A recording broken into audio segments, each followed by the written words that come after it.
Dinamika Pancasila sebagai sistem filsafat. Dinamika berarti pergerakan yang terjadi dalam kehidupan. Pancasila sistem filsafat adalah kesatuan bagian-bagian yang saling berhubungan, saling bekerja sama antara sila yang satu dengan sila yang lain untuk tujuan tertentu, dan secara keseluruhan merupakan suatu kesatuan yang utuh yang mempunyai beberapa inti sila, nilai, dan landasan yang mendasar. Pancasila merupakan filsafat negara yang lahir sebagai kolektif ideologi atau cita-cita bersama dari seluruh bangsa Indonesia. Dikatakan sebagai filsafat karena Pancasila merupakan hasil perenungan jiwa yang mendalam yang dilakukan oleh The Founding Father atau bapak bangsa kita, kemudian dituangkan dalam suatu sistem yang tepat. Pancasila sebagai sistem filsafat mengalami dinamika. Seperti pada era pemerintahan Soekarno, Pancasila sebagai sistem filsafat dikenal dengan istilah filosofis Grundzüge yang berasal dari bahasa Jerman, yaitu yang berarti landasan filosofi. Gagasan-gagasan tersebut merupakan perenungan filosofi Soekarno atas rencana berdirinya negara Indonesia merdeka. Ide tersebut dimaksudkan sebagai dasar kerohanian bagi penyelenggaraan kehidupan bernegara. Kemudian pada era Soeharto, kedudukan Pancasila sebagai sistem filsafat berkembang ke arah yang lebih praktis. Dalam hal ini, istilah yang lebih tepat adalah Weltanschauung, artinya filsafat Pancasila tidak hanya bertujuan mencari kebenaran dan keahliannya, tetapi juga digunakan sebagai pedoman hidup sehari-hari.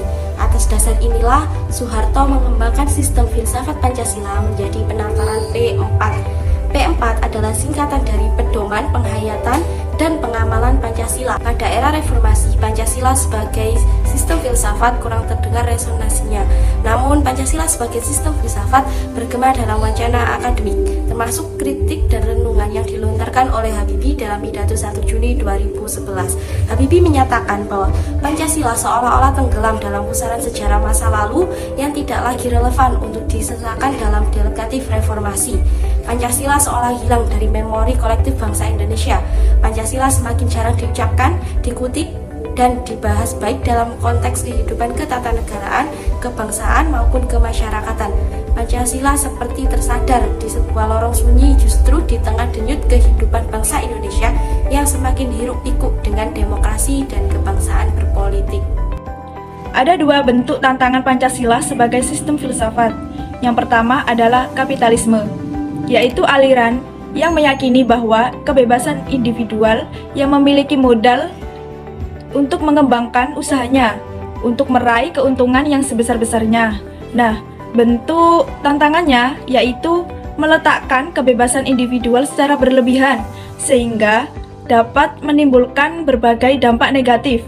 Contohnya seperti monopoli, gaya hidup konsumerisme, dan lain-lain. Tantangan yang kedua adalah komunisme, yaitu sebuah paham yang muncul sebagai reaksi atas perkembangan kapitalisme. Nah, bentuk tantangannya adalah dominasi negara yang berlebihan, sehingga dapat menghilangkan peran rakyat dalam kehidupan bernegara. Ini mendeskripsikan esensi dan urgensi Pancasila sebagai sistem filsafat. Nah, esensi atau hakikat Pancasila sebagai sistem filsafat ini terletak pada beberapa hal. Yang pertama, hakikat sila ketuhanan. Yang kedua, hakikat sila kemanusiaan. Yang ketiga, hakikat sila persatuan. Yang keempat, hakikat sila kerakyatan. Dan yang terakhir adalah hakikat sila keadilan. Nah, kita akan bahas yang pertama, yakni hakikat sila ketuhanan. Pada keyakinan bangsa Indonesia kepada Tuhan sebagai prinsip utama dalam kehidupan semua makhluk. Nah, kita sebagai makhluk hidup harus memiliki kesadaran untuk memilih satu agama atau satu pihak saja.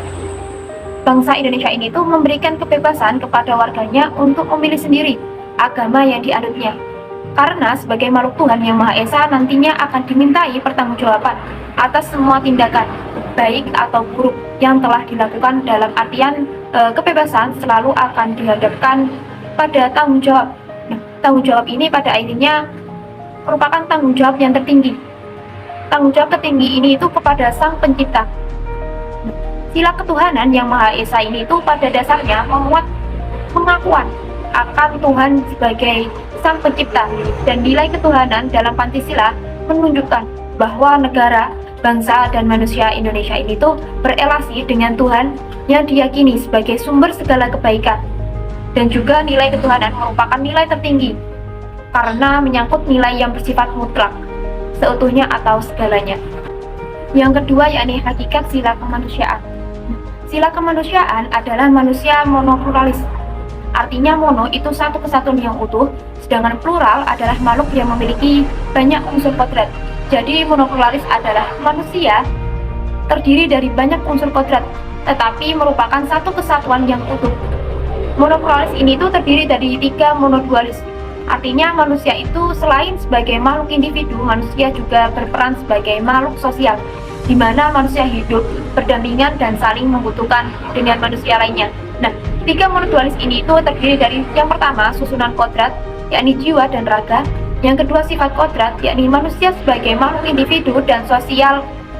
Yang ketiga yakni kedudukan kodrat. Nah, makhluk pribadi yang otonom atau makhluk yang mandiri, serta makhluk Tuhan. Hakikat Pancasila sebagai sistem filsafat yang ketiga adalah hakikat sila persatuan terkait dengan semangat kebangsaan yang terwujud dalam bentuk cinta tanah air, yang dibedakan ke dalam 3 jenis, yaitu tanah air real, tanah air formal, dan tanah air mental. Tanah air real adalah bumi tempat orang dilahirkan dan dibesarkan, bersuka dan berduka yang dialami secara fisik sehari-hari. Air formal adalah negara bangsa yang berundang-undang dasar, di mana manusia menjadi salah seorang warganya yang membuat undang-undang, menggariskan hukum dan peraturan, menata kehidupan bersama.